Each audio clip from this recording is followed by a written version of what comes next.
नमस्कार सबैजनालाई लामो समयको अन्तरालपछि म फेरि नयाँ एजुकेसनल भिडियो लिएर यहाँहरु समक्ष उपस्थित भइसकेको छु।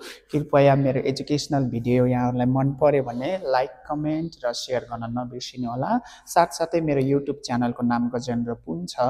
त्यो युट्युब च्यानललाई सर्च गरेर सब्स्क्राइब गर्न पनि नबिर्सिनु होला। ढिला नगरिकन आजको क्लास स्टार्ट गर्न चाहन्छु। आजको क्लासमा टपिक रहेको छ Kirchhoff's laws for the electrical circuit. यदि हामीसँग सिम्पल टाइपको सर्किट छ जुन सर्किटमा चाहिँ एउटा मात्रै करेन्ट बग्या छ, एउटा मात्रै रेजिस्टेन्स छ र एउटा मात्रै पोटेन्शियल डिफरेन्स अथवा इएमएफ छ भने त्यस्तो खालको सिम्पल सर्किटलाई सल्भ गर्नको लागि हामीले ओहम्स ल युज गर्छौं। तर सधैँभरि हामीसँग सिम्पल टाइपको सर्किट हुन्छ भन्ने छैन। कहिलेकाहीँ हामीसँग कम्प्लेक्स सर्किट पनि भइदिन्छ। जुन कम्प्लेक्स सर्किटमा दुई वा दुई भन्दा बढी डिरेक्सनमा करेन्ट बगेको हुन सक्छ, दुई वा दुई भन्दा बढी रेजिस्टेन्सहरु हुन सक्छन् र दुई वा दुई भन्दा बढी इएमएफ अथवा पोटेन्शियल डिफरेन्स रहेको हुन सक्छ। त्यस्तो खालको कम्प्लेक्स सर्किटलाई सल्भ गर्नको लागि हामीले चाहिँ Kirchhoff's laws for electrical circuit use गर्छौं। There are mainly two types of Kirchhoff's laws. Number one ma Kirchhoff's first law, which is also known as Kirchhoff's current law, and number two is Kirchhoff's second law, which is also known as Kirchhoff's voltage law. Number one ma Kirchhoff's first law or Kirchhoff's current law. Kirchhoff's first law or Kirchhoff's current law states that the algebraic sum of current at a junction is always zero. Junction भनेको त्यस्तो point हो जहाँ चाहिँ दुई वा दुई भन्दा बढी करेन्टहरु समावेश भएको हुन्छ। जंक्शन भनेको त्यस्तो पोइन्ट हो जहाँ चाहिँ दुई वा दुई भन्दा बढी करेन्टहरु बग्ने बेलामा मिट भएको पोइन्ट हो। त्यो पोइन्ट को एक्रसमा मेजर गरिएको the sum of the algebraic sum of current चाहिँ जहिले पनि 0 हुन्छ। त्यसैले it states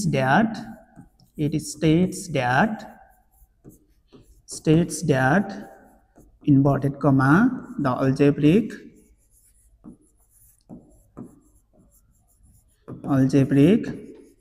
sum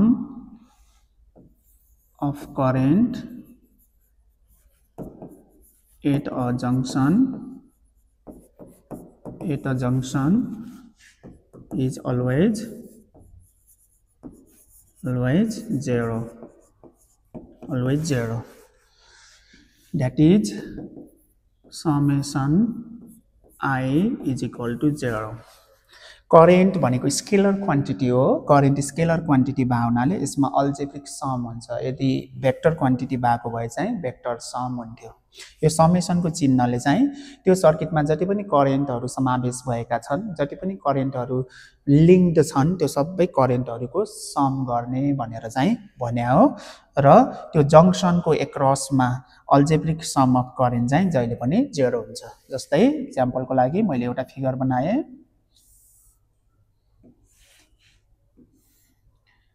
यो चाहिँ जंक्शन भयो,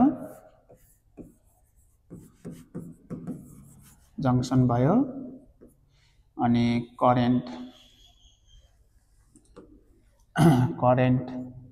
I1 जंक्शन तिर फ्लो भएको छ, करेन्ट I2 पनि जंक्शन तिर फ्लो भएको छ, करेन्ट I3 चाहिँ जंक्शन भन्दा बाहिर गएको छ।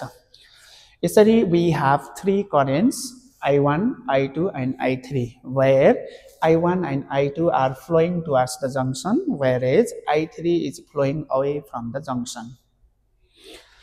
अब हामीले साइन कन्भेन्सन लगाउनु पर्ने हुन्छ। साइन कन्भेन्सन भनेको कुन बेलामा करेन्टलाई पोजिटिभ साइन ल्याउने र कुन बेलामा करेन्टलाई नेगेटिभ साइन ल्याउने।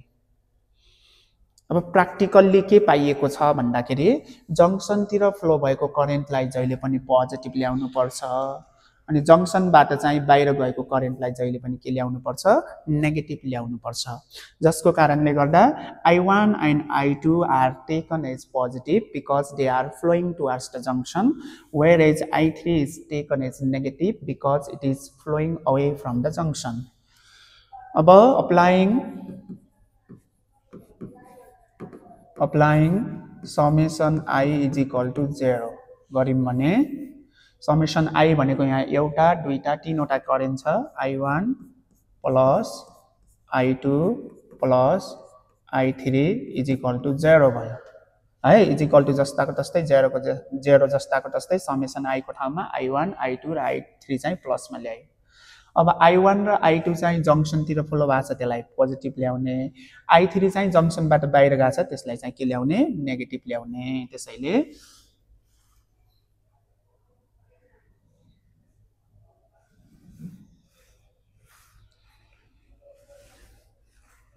त्यसैले यहाँ माइनस I3 भनेर ल्याउनु पर्छ है यसरी I1 र I2 लाई चाहिँ प्लस ल्याउने I3 लाई चाहिँ माइनस ल्याउने अनि OR और I1 plus I2 is equal to I3 भयो I3 लाई पछाडि लग्दाखेरि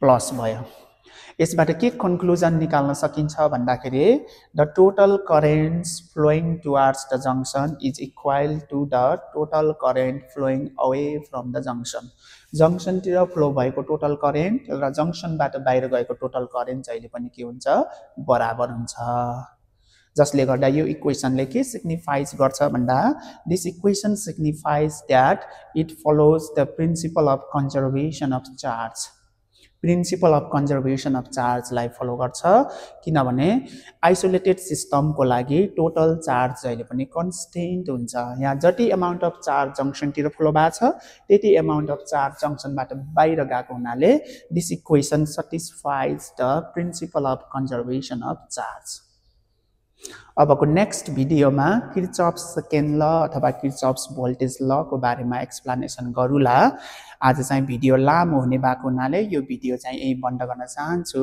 तपाईलाई मेरो भिडियो मन पर्यो भने कृपया मेरो च्यानल गजेन्द्र पुनलाई सब्स्क्राइब गर्नुहोला साथै लाइक कमेन्ट र शेयर गर्न पनि नबिर्सिनुहोला हस् त थ्यांक यू सो मच